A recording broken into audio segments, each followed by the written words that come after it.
India today और उसके कुछ पत्रकारों ने जिस तरह कॉकरोच जनता पार्टी यानी सीजेपी को कवर किया है, उसने जर्नलिस्ट और जोकर के बीच की लाइन को ऑलमोस्ट खत्म कर दिया है।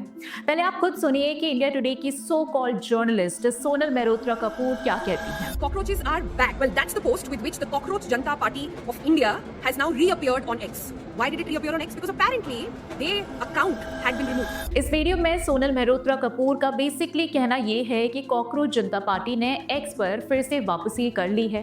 वो बड़े ड्रामेटिक तरीके से कॉकरोचेस आर बैक लाइन से शुरू करती हैं और फिर क्लेम करती हैं कि इनका अकाउंट पहले हटाया गया था। इसके बाद वो फॉलोअर काउंट का कंपैरिजन भी दिखाती हैं। वो कहती हैं कि इंस्टाग्राम पर कॉकरोच जनता पार्टी के 14 मिलियन से ज्यादा फॉलोअर्स हो चुके हैं, जबकि बीजेपी के लगभग 8.8 मिलियन फॉलोअर्स हैं और कांग्रेस के करीब 12 to 13 मिलियन फॉलोअर्स हैं। यानी उनका पूरा फोकस इस बात पर है कि देखिए, इंस्टाग्राम फॉलोअर का मतलब रियल सपोर्ट है और उनके अकॉर्डिंग एक नया digital movement traditional political parties को ऑनलाइन स्पेस में चैलेंज कर रहा है। वो इस पूरी स्टोरी को यूथ रेवोल्यूशन और ऑनलाइन पॉलिटिकल वेव की तरह प्रेजेंट करने की कोशिश कर रही हैं और उनके इसी अटेम्प्ट में कॉकरोच जनता पार्टी को अपना स्पोक्स पर्सन भी मिल गया। वैसे एक चीज समझ नहीं आती कि इंडिया टुडे प्राइम टाइम में आखिर किस किस को बैठा देता है। सोनल मेहरोत्रा कपूर की पॉलिटिकल एक्सपर्टाइज इस बात से समझिए कि वो पहले हेल्थ और वेलनेस जर्नलिज्म से जुड़ी रही हैं, लेकिन अब उन्हें अचानक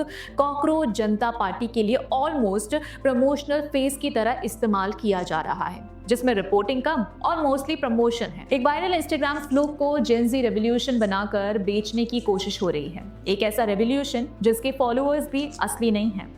अब सबसे पहले एक चीज समझनी पड़ेगी, ऑनलाइन दुनिया और ग्राउंड रियलिटी दोनों बिल्कुल अलग चीजें हैं।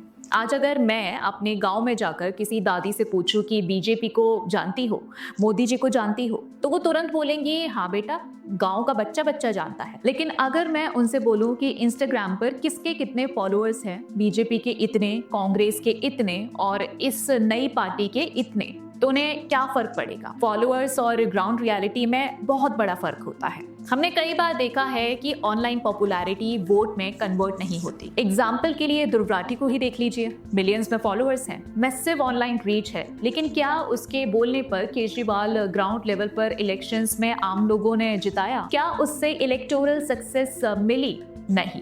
इंडिया टुडे बार बार दिखा रहा है कि जेनजी इस मूवमेंट से जुड़ा रहा है, लेकिन वो पूरी कहानी नहीं बता रहा। उसी जेनजी का एक बड़ा हिस्सा इसका मजाक भी उड़ा रहा है। काउंटर मीम्स बन रहे हैं, पैरोडी वीडियोस बन रही हैं, लोग इसे सीरियसली भी नहीं ले रहे। सोनल मेहरोत्रा कपूर और प्रीति चौधरी जैसे पत्रकार लगातार सीजेपी को एक जेन्युइन जेनजी रेवोल्यूशन की तरह प्रेजेंट कर रहे हैं। पूरा पैनल डिस्कशन हो रहा है, नैरेटिव ये बनाया जा रहा है कि इंडिया का फ्रस्ट्रेटेड यूथ अब ट्रेडिशनल पॉलिटिक्स से तंग आ चुका है और इसीलिए वो इस नए डिजिटल मूवमेंट की तरह अट्रैक्ट हो रहा है और इंडिया की इस सिचुएशन को श्रीलंका, बांग्लादेश, नेपाल से कंपेयर भी किया जा रहा है। इस वीडियो में सोनल मेहरोत्रा कपूर जिस तरह कॉकरोच जनता पार्टी को प्रेजेंट कर रही हैं, नैरेटिव इस तरह बिल्ड कर रही हैं मानो सोशल मीडिया फॉलोअर्स ही जनता का मैंडेट हो और मीम सी डेमोक्रेसी का नया मॉडल बन गए हो।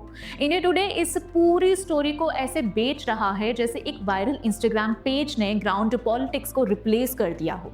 सबसे बड़ी बात यह है कि इस पूरी कवरेज में कोई सीरियस क्वेश्चनिंग ही नहीं है, ना फंडिंग पर सवाल, ना स्ट्रेटेजी पर, ना ऑथेंटिसिटी पर लगातार हाइप क्रिएट की जा रही है ताकि जेनजी अपराइजिंग वाला ड्रामेटिक नैरेटिव बिक सके और व्यूज आते रहें। वैसे इंडिया टुडे जैसी लेगेसी मीडिया का सबसे बड़ा क्राइसिस आज ये है कि उसका यूथ ऑडियंस तेजी से दूर होता जा रहा है। टीआरपी और डिजिटल रिलेवेंस बचाने के लिए अब हर वायरल ऑनलाइन फिनोमेना को मूवमेंट बनाकर बेचना आसान बिजनेस मॉडल बन चुका है। शायद यही वजह है कि कॉकरोच जनता पार्टी जैसी चीजों को डिस्प्रोपोर्शनेट हाइप दिया जा रहा है। और डेस्परेशन का लेवल देखिए, अरुण पुरी ने तो जेनजी ऑडियंस को टारगेट करने के लिए एमओ ऑफ एवरीथिंग जैसा डेडिकेटेड यूथ पोर्टल तो बनाया, लेकिन मेन स्ट्रीम मीडिया पर व्यूज लाने के लिए ये डंप स्टंट करने पड़ रहे हैं। यानी साफ दिख रहा है कि फोकस जर्नलिज्म से ज्यादा जेनजी ऑडियंस को खींचने और डिजिटल बिजनेस को आगे बढ़ाने पर है। बात करते हैं अभिजीत दिप्के की बैकग्राउंड की। इंडिया टुडे की कवरेज में उनकी इमेज लार्जली एक रेबेलियस यूथ आइकन की तरह दिखाई गई है, लेकिन उनके पास्ट एफिलिएशंस पर कोई सवाल नहीं पूछा गया है। दोस्तों, अभिजीत दिपके पहले आप इकोसिस्टम के साथ काम कर चुके हैं। लगभग 2020 से 2023 के बीच उन्होंने social media campaigning, meme creation और कम्युनिकेशन स्ट्रेटेजी जैसे रोल्स निभाए। दिल्ली गवर्नमेंट और अरविंद केजरीवाल के इकोसिस्टम से उनका रिलेशन है। ये बैकग्राउंड एक बहुत बड़ा सवाल खड़ा करता है। क्या सीजेपी सिर्फ एक रैंडम सटायर पेज है, या फिर ये opposition linked digital political experiment हो सकता है जो यूथ फ्रस्ट्रेशन को चैनलाइज करने की कोशिश कर रहा है? बिल्कुल उसी तरह जैसे शुरुआत दौर में आपने एंटी एस्टेब्लिशमेंट ब्रांडिंग का इस्तेमाल किया था। अल्टीमेटली इंडिया टुडे की सीजेपी कवरेज एक रीअकरिंग टेम्पलेट जैसी लगती है। अपोजिशन फ्रेंडली डिजिटल फिनोमेना को एग्रेसिवली एम्पलीफाई करना, ऑनलाइन ड्रामा को रिवॉल्यूशन की तरह पैकेज करना और सेंसेशनलिज्म के जरिए व्यूज जनरेट करना। पहले केजरीवाल हाइप, फिर प्रशांत किशोर हाइप और अब कॉकरोच जनता पार्टी हाइप। अब जरा ये क्रोनोलॉजी भी देख लीजिए।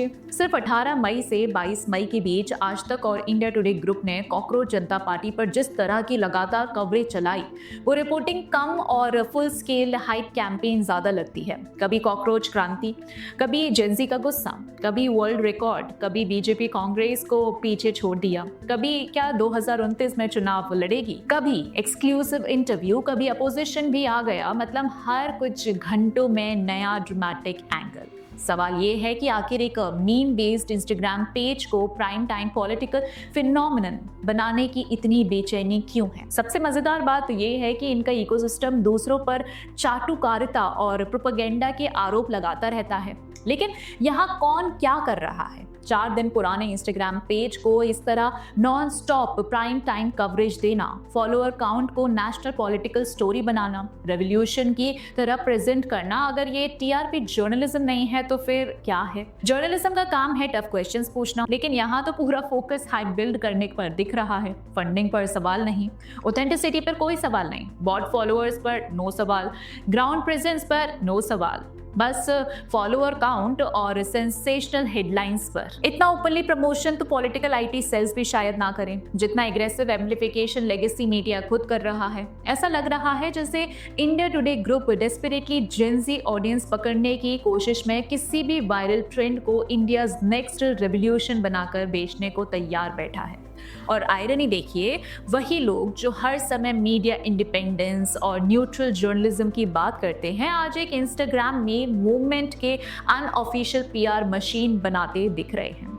यही फर्क है जर्नलिज्म और टीआरपी ड्रिवन स्पेक्टिकल में। अब इस कॉकरोच जनता पार्टी पर आपके क्या विचार है, कमेंट बॉक्स में जरूर बताइएगा। और वीडियो पसंद आई हो तो लाइक, शेयर और चैनल को सब्सक्राइब करना मत भूलिएगा। मिलते हैं अगले वीडियो में, तब तक के लिए जय हिंद।